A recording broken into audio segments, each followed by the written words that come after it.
Welcome back, everyone, to another Company of Heroes 2 replaycast on the Wikinger mod. Yes, it's going to be the Wikinger mod again. This is a replay uploaded by Linus the Joker, who also has his own YouTube channel, so I will link that in the description. He uploads a lot of Wikinger, so be sure to check him out. He's actually pretty good. And yes, so actually I need to switch HUD because this is Wikinger. So the regular HUD is not really all that useful because doctrines aren't really using the same system. Anyway, he's going to be using the new artillery doctrine for the United States, which has just been added, and we'll see how that works. I actually have never played with the artillery doctrine, so I do not really know how it works. And yeah, so it's going to be a learning experience for me as well. Looks like he's going for some riflemen.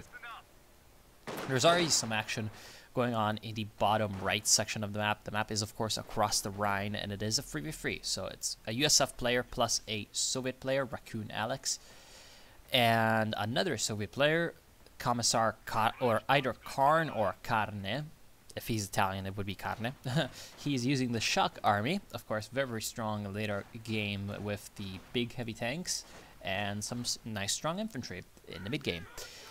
In the opposing side, or the Axis, we're going to have Kallion playing as the Fallschirmjäger OKW. So, looks like we're going to have some nasty elite infantry from him. A Soviet player? What? Oh, what is this insanity? Anyway, looks like we have the Russian Liberation Army over here. So, Grey Stash. And then we're going to have a austere Tank Hunter Doctrine player. No Mercy. He's going to be facing off against Linus the Joker, who has already moved up to the nasty house. It's already a nasty house in just regular Company of Heroes and in Wikinger, where, of course, getting to a good position and a good cover is even more important, of course. Rushing up to here was definitely a good move for Linus the Joker, and now he's able to absolutely pour down fire on those Grenadiers and force them away, or rather those Fusiliers, because this is the Wehrmacht that we were talking about. Actually, no, these are not Fusiliers, these are Grenadiers, right, never mind. I was thinking about another unit. Anyway, and as you can see, that means that the Allies have a relatively good hold over the north. They can even pressure up against this fuel point that the Germans have, and that's, of course, going to be quite handy for them. Especially to sort of counterbalance what's going on in the south. I mean, in the south we have a Commissar who's doing quite well. The problem is there's Kübelwagen up against them, and the Kübelwagen is just using its MG34 to good effect against these conscripts. So if the Axis can pour in some more resources to the south, they're going to have a decent chance of recovering this southern point. But it looks like the center and the north are firmly allied, and even the south, yeah, I was saying that earlier, but yeah, the Sapper Squad not really having a good time, getting really destroyed by the other Soviet units, by the loyalists, and yeah, so they're gonna be sending those traitors back to the grave. So that's gonna be the end of that squad, and right now MG42 or maybe 34. Is that a 34 or is that a 42? Well, we'll see. By the amount of munitions that he has, I think it was a 34. I have no idea, though. Still, MG. MG up in the north. In a bad position, in my opinion. He should be moving that thing up so that it can fire on the house. Put some covering fire down on that house and trying to do some damage against that rifleman squad that is there. Just trying to prevent the Allies from using this building against the Germans. And this is exactly what he was rather supposed to prevent, aka here comes the 50 caliber machine gun team sprinting all the way up to the building, and that's gonna be nasty to deal with if you're the Germans. Of course, it's gonna have a massive arc of fire all over this area, all over the VP area, and all these Volksgrenadiers are not gonna have a good time. Once this thing starts firing, they're gonna be cut down to ribbons. As you can see, massive amount of damage already falling down, even getting some crossfire in with these sappers. Grenades are gonna fall down, unfortunately, gonna kind of fail. In the center, it seems like Kallion is pushing up very well with his Luftwaffe Pioneers, and they're doing quite well, and pushing back the Soviet players in the center, using his Freiwilligen as kind of a meat shield, but he's really lacking that northern flank support. So right now, the Allies can actually bring in some units to flank around this sort of central Axis push. In the south, there's nothing really going on, and it looks like the Soviets have this area mostly under lockdown, so that's not good. Here comes a grenade, almost wiping out these construction engineer squads. Of course, these guys don't really fight. They don't have weapons. So, yeah, a little bit of an easy kill, even for the Freiwilligen, who aren't the best of infantry. Looks like here comes the flank cover. It is an MG34, so this one is likely an MG32, because... or 42. Maybe once it's in the building, it's got a larger arc of fire. Still, as you can see, the MG34 is going to be some good cover. And here comes some conscripts to support, you know, their German masters. And right now, Kallian is not going to be happy about the mortar. Of course, Linus the Joker with the artillery doctrine. Gonna get that saturation mortar barrage, and he's also got the fire direction center. I wonder how that works exactly. Let's check out the tree, by the way. Wait, I cannot do that right because I'm not in the game. I always keep forgetting that. So, Linus the Joker really starting to use that artillery superiority. He's got a sniper on the field, so the sniper is, of course, going to be very strong with the spotting capabilities, the spotting mechanics that it does offer. It's going to allow the allies a lot more of a control over the center. As you can see, he's really dissipating that fog of war, picking off some German troops as he goes, and that's going to allow the mortar to have a spot line of sight over this area, thus giving it, of course, more accuracy. In the north, the Germans are also trying their hand at mortars, as really they need to, because otherwise they're going to have no way of taking down this machine gun. They're trying the way by... just pushing up these Volksgrenadiers all the way up to this cover, and it looks like one of the squads managed to get there safely without getting suppressed. But what's really going to make the damage happen is going to be the mortar. So as you can see, that was a very good pick by No Mercy.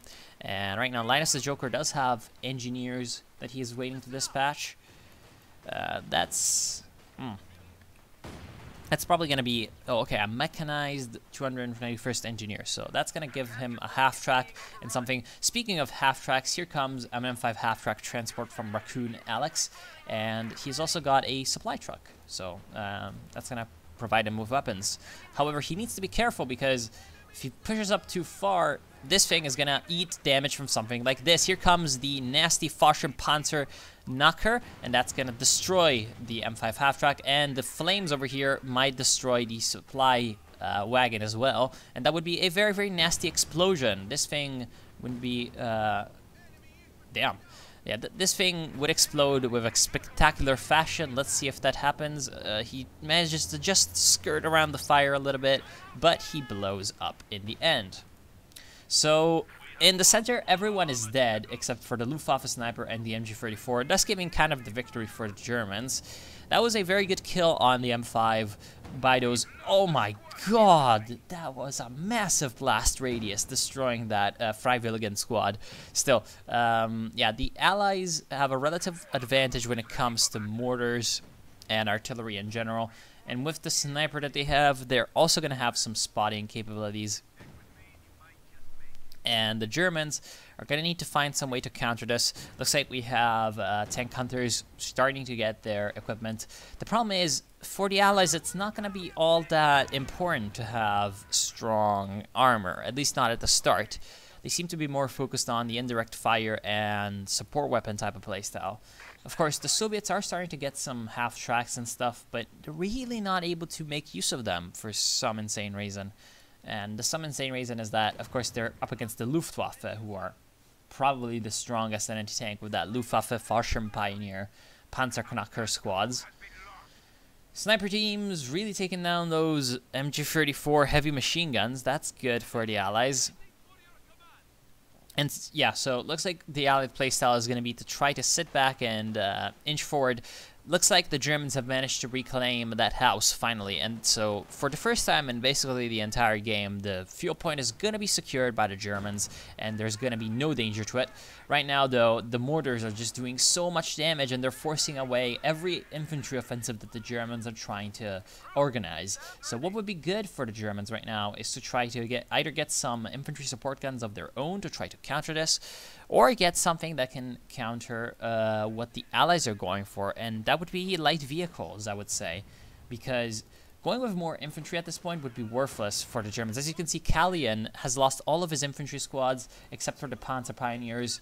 He has tried to get a mortar to respond to the Germans, but, or sorry, to the Allies, but that's not going to be enough because, as you can see, 2 American mortars plus the supporting capabilities of the artillery doctrine versus yet more Soviet mortars, plus yet more Soviet mortars. So lots of firepower on the Allied side, whereas the Germans, it's not enough to have 2 mortars to counter all of that.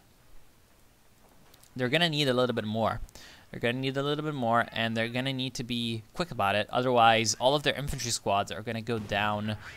And yeah, now it needs to run away because that death rain of mortars is not going to be merciful. Not going to be merciful one bit. So flak half-track up north for No Mercy. Looks like he wants some extra anti-infantry capabilities, and that's fine, to be honest, because he doesn't want these engineers just doing their own thing. And here comes the mechanized engineers. That could be pretty bad, but 20mm flak is ready to meet them, and unfortunately the M3 half-track with the very nasty engineers is going to be shredded absolutely instantly by that well-placed flak half-track, and even the engineer squad is going to be wiped. So that was a very, very, very good victory. That was 450 manpower, I think, lost by Linus. Yeah, that's 450 manpower, which, to be honest, isn't that much to pay for that call-in. Still, yeah, as you can see, he's getting a lot of command points because, yeah, he's able to just completely smash the enemy mortars to bits. There's an Ostwind in the north. Looks like we have some artillery coming in, however, and yeah, the Germans are going to need to be careful up here because that artillery fire is not good for them. It's probably coming in from the fire direction center, is it? Yeah, I don't know how the fire direction center works, but still, this could be pretty bad. However, the Ostwind does manage to get in there and starts to pound on that machine gun. Machine gun is, well, probably just going to die. Linus the Joker is going for an anti-aircraft half-track because, of course, he sees this plane coming in and is like, ooh, what could that be? That's actually a strafing run I've seen.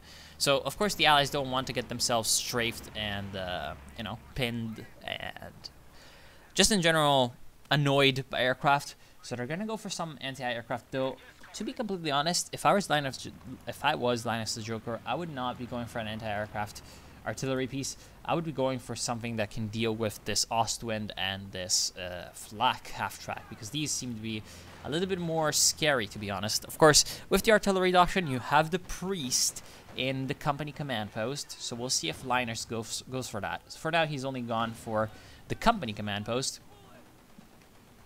which of course has the howitzer mortar carriage.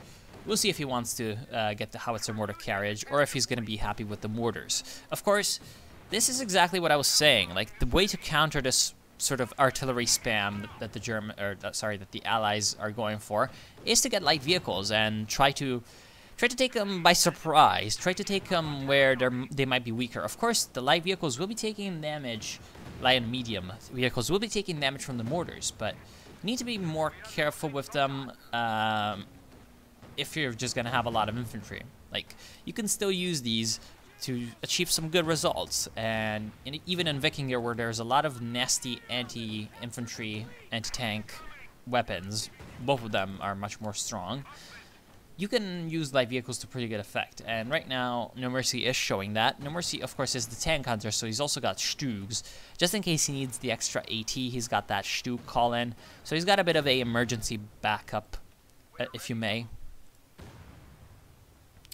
Callian right now is not having the best of times. However, he has upgraded the mechanized regiment. He's gone for a Krankenpanzerwagen, an ambulance.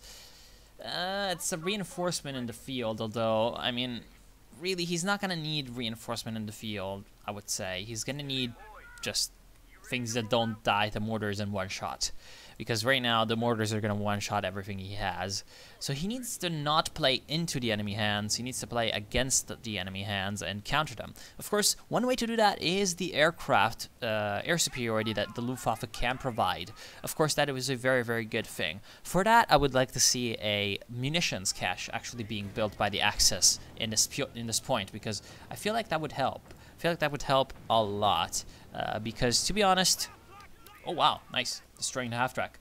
Because, to be honest, to really spam out those anti-infantry strafes, anti-tank strafes, you're going to need some kind of extra munitions.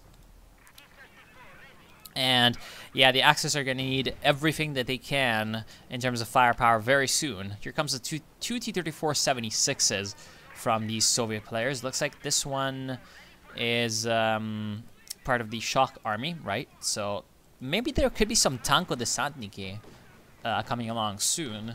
I'm not really the biggest fan of Tanko-desantniki, but I mean, they're pretty good. Tanko-desantniki are the tank riders, by the way. And yeah, I think they're really cool, but they're not that useful. Anyway, here comes the T-34. T-34 are gonna easily smash this Ostwind, and thankfully for the Allies, there is no support in the rear for this Ostwind, but T-34 is not firing. T-34, hello, what are you doing? Anyway, we do have the shock troop infiltration. That, you know, that can be deployed like here in this bunker, or here. Shock troops have arrived. Where? Where exactly? Oh, they're dead. They were deployed here and instantly massacred by the flak half-track. So this thing is really, really proving its worth. Doing well. Raccoon Alex has upgraded his D-34s with the HE rounds, of course. He's also gone for the Shock Army. Am I not seeing double? I am not seeing double. Okay, so he has gone for, holy shit, for the Shock Army. He's got a lot of manpower floating around. Let's check out the strategic picture. 23, 70, so that's 93. 93 plus 164, okay. Gray Stash is replaced by the AI. That's very unfortunate.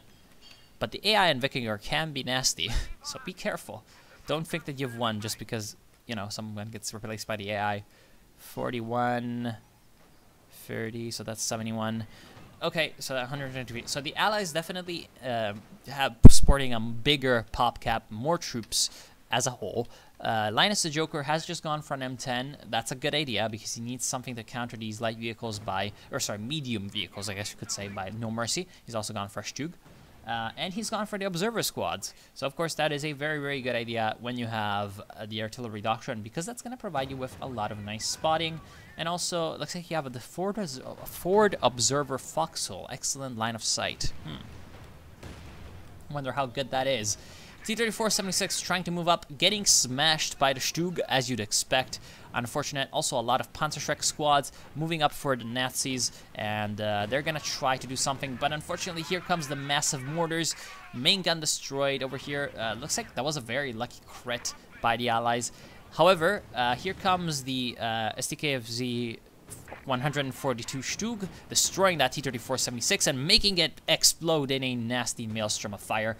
So that was a very good thing. The M10, in the meantime, was not able to support because it was using the artillery barrage ability. Of course, very, very strong. Well, I'm not sure if very, very strong, but definitely cool for the artillery doctrine. And he hasn't gotten any kills with that, so it looks like it missed.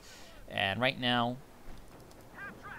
that Wolverine has absolutely nothing preventing it from destroying the flak, the pesky flak. Will it manage to take the chance? It's trying to move up, but unfortunately now the Stug is able to move up and get into an ambush position, getting the cloaking device on, and of course, getting the first shot on the M10 Wolverine, bringing the HP difference down to 0. And here comes the second shot that destroys it, thanks to these Fallschirmjägers, Panzerknackers, coming in from the flank and destroying that vehicle. Very well done by the Axis, luring the M10 into a trap with the flak half-track and destroying it. However, also the Stug will be lured into a trap, I guess. I'm not sure what baited it into it here, but the 76mm Zis-free field gun once again proving its worthlessness in Wikinger. For some reason, this thing in Wikinger is just very bad, and it doesn't penetrate the frontal armor of a Stug, which is not really the best at all. So, looks like No Mercy will get to have his cake and eat it too. And now he's still got the Stug, with a little bit of extra veterancy to go with it. So that definitely deteriorates the situation for Linus the Joker. We'll see what kind of tricks he can get up his sleeve and pull out to destroy the enemy. Of course, now he has the foxhole. Let's see how good that line of sight is. It is very, very, very, very, very good. From here, you can see all the way to the German base. Of course, if it doesn't have any obstacles in the way, which, I mean, it's never going to happen, but still that provides some pretty good line of sight and some pretty good information. For example, they know that here comes a Soviet tank hunter dude from the Russian Liberation Army. What are these Soviets up to? Well, we have a Su-76 coming in from Raccoon Alex. He still has not upgraded to the mechanized armor Campania, nor tried to go for any of the better medium armor options. Ostwind moves up and eats T-34 76 fire. Oh, that's why he was getting... That's why he was getting his main gun destroyed, because I think this T-34 is firing HE against it. Anyway, Commissar Karne, or Commissar Karn, is going for a KV Flamer. This could be very, very nasty for the Germans if they're not prepared, and they are, to be honest. Jagdpanzer on the field for Kalien, of course, loading himself up on anti-tank and trusting that his Gebirgsjäger and Panzer Pioneers, or sorry, Luftwaffe Pioneers, are not just going to be destroyed. Not sure if he should really trust this so much. In fact, they are getting killed. And yeah, here comes some artillery from the Wolverine. Wow, destroying something. But unfortunately missing, I think, the intended target must be this flak half-track. They do have the reconnaissance overflight for the Grasshopper, and right now there is something coming in. What is that? What is that plane? It's not on the map. I think it's a Luftwaffe ability. Oh, it's a reconnaissance overflight. Okay, it must be like a high altitude reconnaissance or something. That's good for the Germans, but yeah, the Jagdpanzer decides to move in and chase after the KV Flamer. They do manage to kill it in the end, thanks to the support of these Panzerjäger troops. But unfortunately, the Jagdpanzer will go down to, of course, the very nasty crossfire of anti-tank forces that the Allies had set up. So that is kind of an even trade, I guess, for the Allies and the Axis. I mean, the KV Flamethrower is relatively expensive at like 100 fuel, is it? Yeah, 100 fuel and 90 munitions, but the Jagdpanzer is no slouch either when it comes to the costs. Let's check it out. It is from the Tier 4, 75 fuel. So not exactly the best thing to lose. Still though, Kalien has a lot of resources. I wonder what he's going for. He might be waiting for a Panther, but he does not have the heavy Panzer post activation. So really, I'm not sure what he's trying to do. With Luftwaffe, it's not like he's going to have any big late game armor call-ins. So I'm not sure what he's saving up his resources for, and I'm not sure what Linus the Joker is saving up his resources for. Although I'm guessing that he might be saving that up for a massive amount of priests.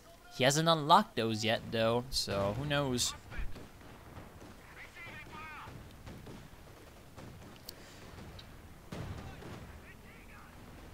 Now, the VP situation is still in the favor of the Allies. The Allies are up to 966, whereas the Germans are down to 726.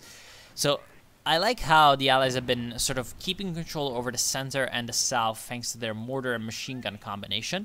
Thanks to, of course, the Soviet spam of support weapons, they're able to keep control over these points and allow Linus the Joker to play a more active role, which is funny because he's the artillery guy and these are the shock guys. So you'd expect normally the shock troops to move in first. I mean, shock army does have a lot of options for the offensive that can be used.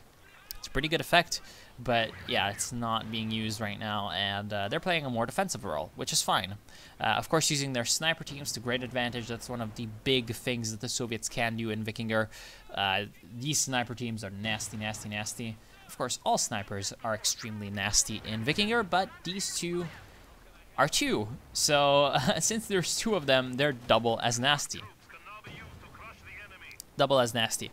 And yeah, they're using, looks like, some of the tools of Soviet shock army to their good advantage, and that looked like a really big round hitting the Sherman. So I was thinking an ISU-152, but of course shock army does not have those, and there's no one with those as well. So not sure.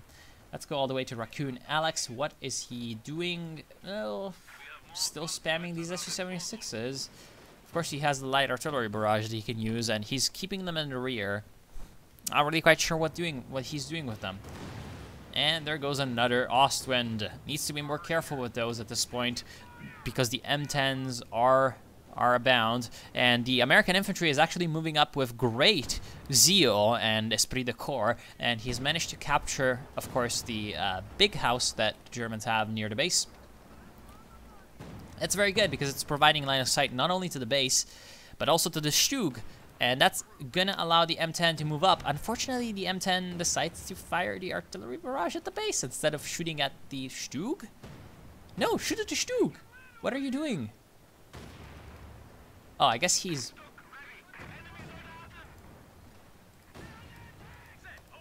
Oh, they didn't see each other until now. I guess that the Stug was actually in stealth, but we just didn't know. Who's gonna reload the earliest? I think the Stug with the veteran C2. He will, but the M10 will also reload in the exact same moment, and both of them will be destroyed, and their crews will bail out and start to fire at each other with their submachine guns. So, truly a fight to the last. And it's a little bit like in those movies when, like, you know, the heroes and the villains start off and, you know, they have their weapons and all and, like, their armor. And then at the end, they start to, you know, fight each other. But for some reason, they just can't kill each other. And then they start to lose all their clothing. They lose their weapons somewhere. And they start to fist fight and brawl. You know, that's kind of what that was. But in the end, the Americans win because of their support, not only from the guards, the... Ooh, hold on. Memory lapse. 13-я Советская гвардия. So the 13th Soviet Guards, or the Fusiliers of Radimtsev. I'm trying to recall who exactly was Radimtsev. Was he the commander of... No, that was Ratmistrov. He was the commander of the armored forces. Radimtsev was the commander of the Soviet paratroopers, if I recall correctly, and then the 13th Guards Rifle Division, who went into Stalingrad. Right, I think that's who he was. I'm pretty sure, because I'm getting my Soviet commanders mixed up, and there's a few that have similar names, so that's fine. Anyway, yeah, right now, yes, the Allies are just moving up, and I think this is gonna be the end, as the bar also is about to say. So, very good usage of infantry and support weapons, especially support weapons. Mortars doing a lot of damage to the Axis infantry that was initially dominating the field, especially in the central areas. Then, sniper and line of sight superiority. Like, sniper and line of sight superiority is just always great in Wikinger. If you have the better snipers and you can just know where the enemy is before they know where you are, you can direct your mortars onto them and easily crush them without even needing to fight them with their infantry. When the Axis tried to counterattack, initially they had some decent success with light armor and medium armor because of the lack of valid AT. Unfortunately, they weren't able to exploit that well. They were never able to get to the Soviet and American support weapons, so they were never able to really push up their front line of infantry and sort of secure the territories that they were recapturing. So because of this, unfortunately for them, eventually the Allies got a lot of AT together. They got their own vehicles into play, even though they were never really that big into armor. They did have some vehicles that helped out. And in the end, they were able to just push up as a wave, sort of sometimes moving up with the tide, sometimes moving back down when the tide recedes, but then always coming back, always swallowing up what they had, you know, left behind previously. And in the end, they were able to just destroy what the Germans were doing with their vehicles. Oh wow, they surrendered exactly when the Soviet AI got an Su-152. Well, like, I'm not... okay, so my faith in the AI's ability to use the Su-152 is relatively not a lot. But I would have liked to see what would have happened if the Su-152, you know, had been there. But, hey, I guess that's fine. So I want to thank you all for watching. I hope you have enjoyed, and I will see you soon. Hope you have a good day.